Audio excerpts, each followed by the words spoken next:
ವೀಕ್ಷಕರೇ ನಮಸ್ಕಾರ. ಯಕ್ಷ ಇನ್ಫೋ ಕನ್ನಡಕ್ಕೆ ಸ್ವಾಗತ. ನಾನು ಸತೀಶ್ ಸಾಲ್ಯಾನ್, ಚಾರ್ಮಾಡಿ. ಕಲಾವಿದರು ಕಟೀಲು ಮೇಳ.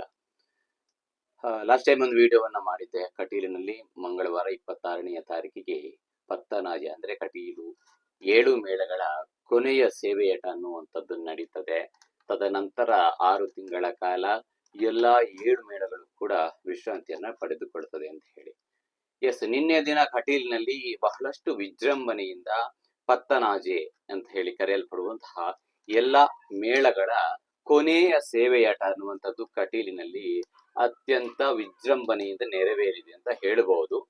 ಇದರ ಜೊತೆಗೆ ನಿನ್ನೆ ದಿನ ಮಳೆ ಕೂಡ ಬಹಳಷ್ಟು ಕಡಿಮೆ, ಅಂದ್ರೆ ಬರಲೇ ಇಲ್ಲ. 1-2 ಹನಿಯನ್ನು ಬಂದು ಹೋಯ್ತಷ್ಟೇ. ಮಳೆಯ ಪ್ರಮಾಣ ಕೂಡ ಕಡಿಮೆ ಇದ್ದುದರ ಪರಿಣಾಮವಾಗಿ ಜನಸ್ತೋಮ ಅತ್ಯಂತ ಆಶ್ಚರ್ಯವನ್ನು ಉಂಟು ಮಾಡಿದೆ. ಯಾಕೆ ಕೇಳಿದ್ರೆ, ನಮಗೆ ಕಲಾವಿದರು ನಾವೆಲ್ಲ ವೇಷ ಮಾಡಿದ್ದೇವೆ, ಬಟ್ ನಮಿಗೂ ಕೂಡ ಇದು ಮೊದಲ ಸೇವೆ. ಅಂದ್ರೆ ಮೇಳ ಹೊರಡುವಾಗ ಯಾವ ರೀತಿಯ ಹುಮ್ಮಸ್ ಇರ್ತದೆ, ಯಾವ ರೀತಿಯ ಜನಸ್ತೋಮ ಇರ್ತದೆ ಅಂತ ಹೇಳಿ ಹೆಚ್ಚಿನವರಿಗೆ ಗೊತ್ತಿದೆ. ನಿನ್ನೆ ದಿನ ಕೂಡ ಬಂದವರು ಏನು ನಿಮಗೂ ಕೂಡ ಗೊತ್ತಿದೆ ನಿನ್ನೆ ಹೇಗೆ ಜನ ಎಲ್ಲ ಇದ್ರು ಅಂತ ಹೇಳಿ. ನಾನು ಅದನ್ನ ಯೂಟ್ಯೂಬ್ ಅಲ್ಲಿ ವ್ಲಾಗ್ ಅಲ್ಲಿ ಕೂಡ ಹಾಕಿದ್ದೇನೆ ನಿನ್ನೆ ವಿಡಿಯೋವನ್ನು. ಸೊ ಹೀಗಾಗಿ ಎಲ್ಲಾ 7 ಮೇಳಗಳ ಏನು ಕಡೆಯ ಸೇವೆಯಾಟಗಳು ನಿನ್ನೆ ದಿನ ಅತ್ಯಂತ ಯಶಸ್ವಿ ಪೂರ್ಣವಾಗಿ ಸಂಪನ್ನಗೊಂಡಿದೆ. ಇದರ ನಡುವೆ ಕಲಾವಿದರಿಗೆ 6 ತಿಂಗಳ ಕಾಲ ವಿಶ್ರಾಂತ ಜೀವನಕ್ಕೆ ಕಲಾವಿದರೆಲ್ಲರೂ ಕೂಡ ಹೋಗುತ್ತಾರೆ. ಒಂದಷ್ಟು ಜನ ಈ ಮಳೆಗಾಲದ ಚಿಕ್ಕ ಮೇಳ ಆಗಿರ್ಬೋದು, ಈ ಟೂರಿನ ಯಕ್ಷಗಾನ ಕಾರ್ಯಕ್ರಮ ಆಗಿರ್ಬೋದು, ಇದರಲ್ಲಿ ತೊಡಗಿಸಿಕೊಳ್ತಾರೆ. ನಿನ್ನೆ ದಿನದ ಕಾರ್ಯಕ್ರಮಕ್ಕೆ ಅನೇಕ ಜನ ನೀವೆಲ್ಲ ಬಂದಿದ್ದೀರಿ ಅಂತ ಹೇಳಿ ಅರ್ಥ. ಒಂದಷ್ಟು ಜನ ಎಲ್ಲ ನನಗೂ ಕೂಡ ವೈಯಕ್ತಿಕವಾಗಿ ನನ್ನ ಯೂಟ್ಯೂಬ್ ವಾಹಿನಿಯ ಸಬ್ಸ್ಕ್ರೈಬರ್ಸ್ ಗಳೆಲ್ಲ ಮಾತಾಡ್ಲಿಕ್ಕೆ ಸಿಕ್ಕಿದ್ದಾರೆ, ಮಾತಾಡಿದ್ದಾರೆ. ಅದರಲ್ಲಿಯೂ ಕೂಡ ಆ ಜನ ನೋಡುವಾಗ ನಿನ್ನೆ ದಿನದ ಕಾರ್ಯಕ್ರಮ ಹೇಗೆ ಯಶಸ್ವಿ ಆಯಿತು, ಬೆಳಿಗ್ಗಿನ ತನಕ ಕೂಡ ಜನ ಹಾಗೆ ಇದ್ರು ಅನ್ನುವಂಥದ್ದು ಬಹಳ ಸಂತೋಷದ ವಿಚಾರ. ಮಳೆ ಕೂಡ ಬಾರದೆ ಇರುವ ಹಿನ್ನೆಲೆಯಲ್ಲಿ ಅತ್ಯಂತ ಏನು ಕಾರ್ಯಕ್ರಮಕ್ಕೆ ಯಾವುದೇ ರೀತಿಯ ತೊಡಕಾಗದಾಗೆ ಶೀಟ್ ವ್ಯವಸ್ಥೆ ಎಲ್ಲ ಮಾಡಿದ್ರು. ಬಟ್ ಆದ್ರೂ ಕೂಡ ಕಳೆದ ಬಾರಿ ಎಲ್ಲ ಅಲ್ಪ ಸ್ವಲ್ಪ ಏನು ಸಮಸ್ಯೆಗಳೆಲ್ಲ ಇತ್ತು, ಅಂದ್ರೆ ಮಳೆ ಬಂದೆಲ್ಲ. ಈ ಬಾರಿ ಯಾವುದೇ ರೀತಿಯ ಸಮಸ್ಯೆಗಳಾಗ್ಲಿಲ್ಲ ಅನ್ನುವಂಥದ್ದು ಕೂಡ ಸಂತೋಷ. ಈ ನಡುವೆ ಇವತ್ತಿನಿಂದ ನಾವೇನು 6 ತಿಂಗಳು ಮೇಳದಲ್ಲಿ ಇರ್ತೇವೆ, ಇವತ್ತಿನಿಂದ ಸ್ವಲ್ಪ ಬೋರಿಂಗ್ ಅನ್ನುವಂಥದ್ದು ಆಗತ್ತೆ. ನಮಗೆ ತೊಂದರೆ ಇಲ್ಲ, ನಾವು ಜಾಬಲ್ಲೆಲ್ಲ ಇದ್ದೇವೆ. ಅದು ಉಳಿದ ಕಲಾವಿದರು ಇನ್ನು ಸ್ವಲ್ಪ ಬೋರಿಂಗ್ ಆಗುವಂಥದ್ದು ಸಹಜ. ಅಂದ್ರೆ 6 ತಿಂಗಳೆಲ್ಲ ಒಗ್ಗಿಕೊಂಡಿರ್ತೇವೆ, ಅದಕ್ಕೆ ಅಡಿಕ್ಟ್ ಆಗಿ ಹೋಗಿರ್ತೇವೆ.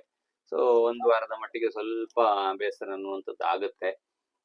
ನಿನ್ನೆ ದಿನ ಯಾರು ನಮ್ಮ ಫೇಸ್ಬುಕ್ ಫಾಲೋವರ್ಸ್ ಯಾರಿದ್ದೀರಿ, ನೀವು ಯಾರೆಲ್ಲ ಬಂದಿದ್ದೀರಿ, ಹೇಗಾಯ್ತು ಯಕ್ಷಗಾನ? ಅಂದ್ರೆ ಈ ಬಾರಿ ಸ್ವಲ್ಪ ವಿಭಿನ್ನತೆಯನ್ನ ತಂದಿದ್ರು. ಹೇಗೆ ಕೇಳಿದ್ರೆ, 7 ಮೇಳಕ್ಕೂ ಕೂಡ ಒಂದೊಂದು ಪ್ರಸಂಗವನ್ನ ಕೊಟ್ಟಿದ್ರು. ಇಂತಿಷ್ಟು 1-1/4 ಗಂಟೆ 1.5 ಗಂಟೆ ಒಳಗಡೆ ಪ್ರಸಂಗಗಳೆಲ್ಲವೂ ಕೂಡ ಮುಕ್ತಾಯ ಆಗಬೇಕು ಅಂತ ಹೇಳಿ. ಅದರ ನಡುವೆ ಪ್ರಸಂಗಗಳು ಯಾವುದು ಅಂತ ಹೇಳಿ ಗೊತ್ತಿದೆ. ನಮ್ಮ 5ನೇ ಮೇಳ, ನಾನಿರುವಂತದ್ದು 5ನೇ ಮೇಳದಲ್ಲಿ ನಮಗೆ ಶಿವಪ್ರಭೆ ಎನ್ನುವಂತಹ ಪ್ರಸಂಗವನ್ನ ಕೊಟ್ಟಿದ್ರು. ಇನ್ನು ರತಿ ಕಲ್ಯಾಣ ಅಥವಾ ಶಶಿಪ್ರಭೆ ಪರಿಣಯ, ಹೀಗೆ ಬೇರೆ ಬೇರೆ ಮೇಳಗಳಿಗೆ ಬೇರೆ ಬೇರೆ ಪ್ರಸಂಗಗಳನ್ನು ಕೂಡ ಏನು ಹಸ್ತಾಂತರವನ್ನ ಮಾಡಲಾಗಿತ್ತು. ಸೂಕ್ತ ಆ ಸಮಯದಲ್ಲಿ ಆ ಟೈಮಲ್ಲಿ ಎಲ್ಲರೂ ಕೂಡ ಪ್ರಸಂಗವನ್ನ ಮುಗಿಸಿಕೊಟ್ಟಿದ್ದಾರೆ. ಅಂದ್ರೆ ಆ ಟೈಮಿಂಗ್ಸ್ಗೆ ಅಡ್ಜಸ್ಟ್ ಆಗಬೇಕಿತ್ತು. ಇದ್ದಿದ್ರೆ ಪ್ರತಿ ವರ್ಷ ಏನಾಗ್ತಾ ಇತ್ತು ಕೇಳಿದ್ರೆ, ದೇವಸ್ಥಾನದಲ್ಲಿ ಗೆಜ್ಜೆ ಬಿಚ್ಚುವಂತ ಟೈಮ್ ಎಲ್ಲ ಸ್ವಲ್ಪ 7 ಗಂಟೆ 8 ಗಂಟೆ ಎಲ್ಲ ಏನೋ ಆಗ್ತಿತ್ತು. ಬಟ್ ಈ ಬಾರಿ ಸ್ವಲ್ಪ ಆದ್ರೂ ಅಡ್ಜಸ್ಟ್ ಆಗಿದೆ ಅನ್ನುವಂಥದ್ದು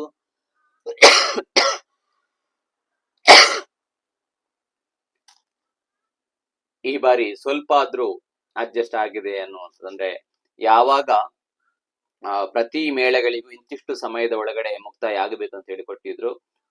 ಉದಾಹರಣೆಗೆ ನಮಗೆ 1:10ರಿಂದ 2:15 ಏನೋ ಕೊಟ್ಟಿದ್ರು. ಈ ಟೈಮಿಗೆ ನಾವು ನಮ್ಮ ಪ್ರಸಂಗವನ್ನ ಮುಗಿಸಿಕೊಟ್ಟಿದ್ದೇವೆ. ತದನಂತರ 6ನೇ ಮೇಳದವರಿಗೆ ರತಿ ಕಲ್ಯಾಣ ಏನೋ ಪ್ರಸಂಗ ಇತ್ತು, ಅವರು ಆಡಿಸಿದ್ದಾರೆ. ಸೊ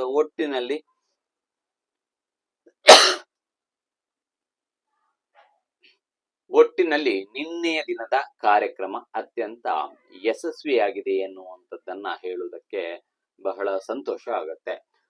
ಸೊ ಹೀಗಾಗಿ ಈ ವಿಚಾರವನ್ನ ಹೇಳಬೇಕಿತ್ತು. ನೋಡಿ, ಯಾರೆಲ್ಲ ನೀವು ಬಂದಿದ್ದೀರಿ ಅಥವಾ ಲೈವ್ ಆಗಿ ಯಾರೆಲ್ಲ ಅಲ್ಲಿ ಇದ್ರಿ, ಯಕ್ಷಗಾನವನ್ನ ನೀವು ಯಾರೆಲ್ಲ ನೋಡಿದ್ದೀರಿ, ದಯವಿಟ್ಟು ಕಮೆಂಟ್ ಬಾಕ್ಸ್ ಮುಖಾಂತರ ತಿಳಿಸಿ. ಇನ್ನು ಲೈವ್ ಇತ್ತು, ಲೈವ್ ಅಲ್ಲಿ ಕೂಡ ಟೆಲಿಕಾಸ್ಟ್ ಆಗ್ತಾ ಇತ್ತು. ಹೇಗಾಗಿದೆ ಕಾರ್ಯಕ್ರಮ ಎನ್ನುವಂಥದ್ದನ್ನು ಕೂಡ ತಿಳಿಸಿ ಅಂತ ಹೇಳ್ತಾ ಆ ಮುಂದಿನ ವಿಡಿಯೋದೊಂದಿಗೆ ಮತ್ತೊಮ್ಮೆ ನಿಮ್ಮ ಮುಂದೆ ಬರ್ತೇನೆ.